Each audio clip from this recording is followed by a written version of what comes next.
Good morning, everybody. Welcome to Mortal Gaming. This is me again, Marvin, and we're now here for another video for Ragnarok Origin for today. This is the third video. Third upload. The first one is a stream. So this is the second video upload for today, and we just got the final balance patch.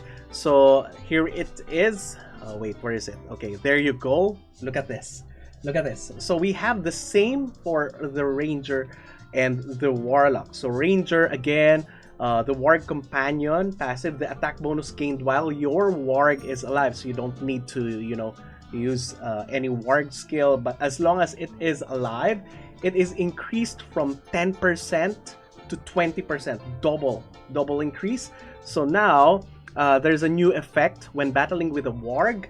The Ranger will gain all of the element skill damage. That's crazy, right? That is crazy. And next, another for Warg Mastery, neutral skill damage plus 10%. So I just realized when reading this just now, okay? So when battling with a Warg, does that mean that you can also use this effect even though you are using ranged skills, right? So that's gonna be so crazy for the sharpshooter build, or the sharp something, the range build of the Ranger. Oh my goodness! All of the elements skill damage increased, and there's another for the Warg Mastery. There's a neutral skill damage plus 2%, 4%, 6%, 8%, and 10% for the Warg build. I don't know if this applies if you are, if you just, put some points on Warg Mastery and then that's it, right?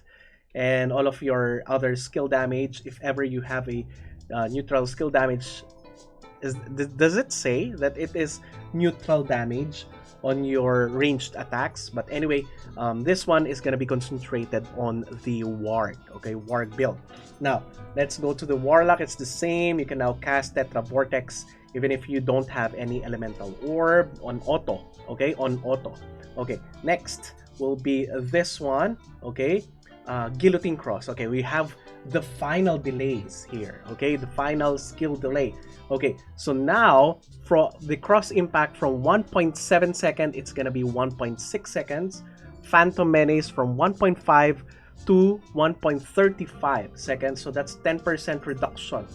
Then for Cross Reaper Slash from 0.7, it's gonna be 0.5. That's a big decrease.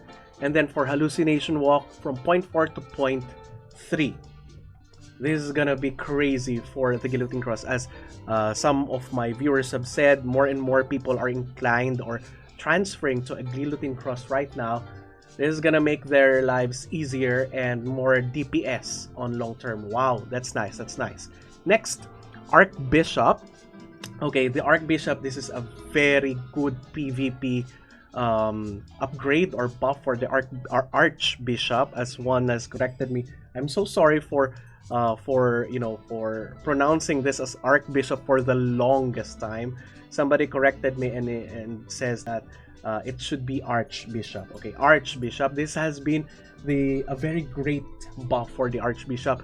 Leap of Faith. Look at this. From 1 second casting animation, now it's 0.3. That's gonna be so fast. That's nice. 0.3 seconds. Then reduce the aftercast delay from 1.4 to 0.5.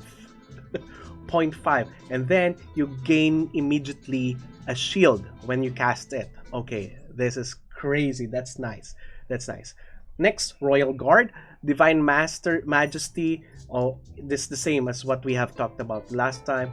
The skill can be set to autocast or not during the effect of Warrior Seal. Then Emir's Tier. On Tier 1, you gain now 6 points. On Tier 2, the physical attack granted by each point is now increased from 0.3% to 0.2, from 0.2% to 0.3%. I always make a mess about that. Anyway, next, physical and magic damage reduction now in terms of defender points will now be increased from 0.2% for each point to 0.3%. That means at 100 points, that's gonna be from 20% to 30% physical attack, and from 20% damage reduction to 30% damage reduction. That's a lot. That's 50% increase overall. Okay, and then last for the Paladin, now it's instead of 200,000, it's gonna be 500,000 max cap in terms of extra neutral physical damage bonus that your sacrifice deals. Okay, so that's it. What do you think about this? I think, you know, the Ranger is gonna be much more viable now. It's easier to use, easier to build, and much more damage, right?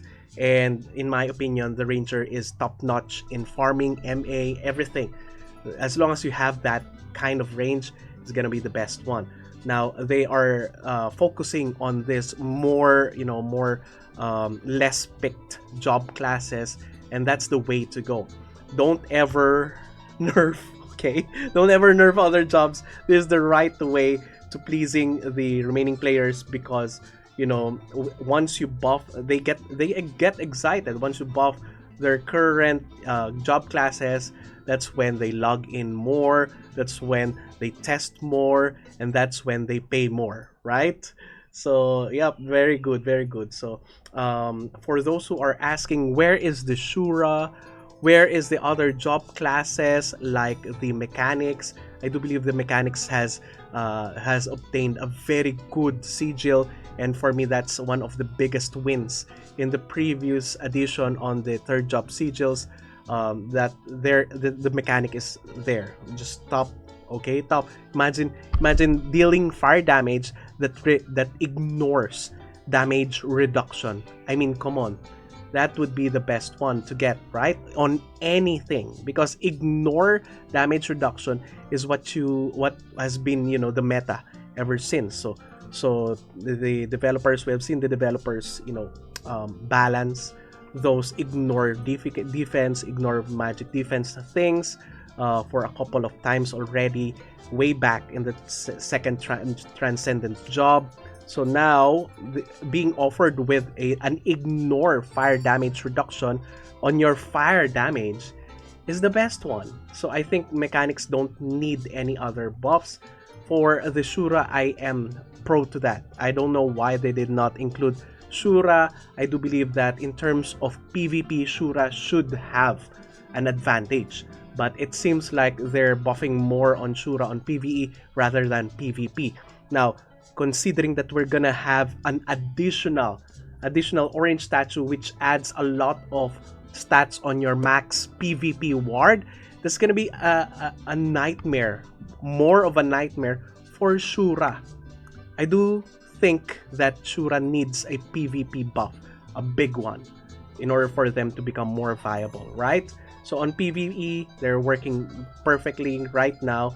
It's just that, you know, in terms of the PvP side, they're really underwhelming, lackluster, and it should not be that way, right? So for other jobs such as Dorams are perfectly fine, and for Rune Knights is also very good. It's just that, you know, I think Rune Knights are gonna get more and more left behind, because it's not getting any attention as of the moment.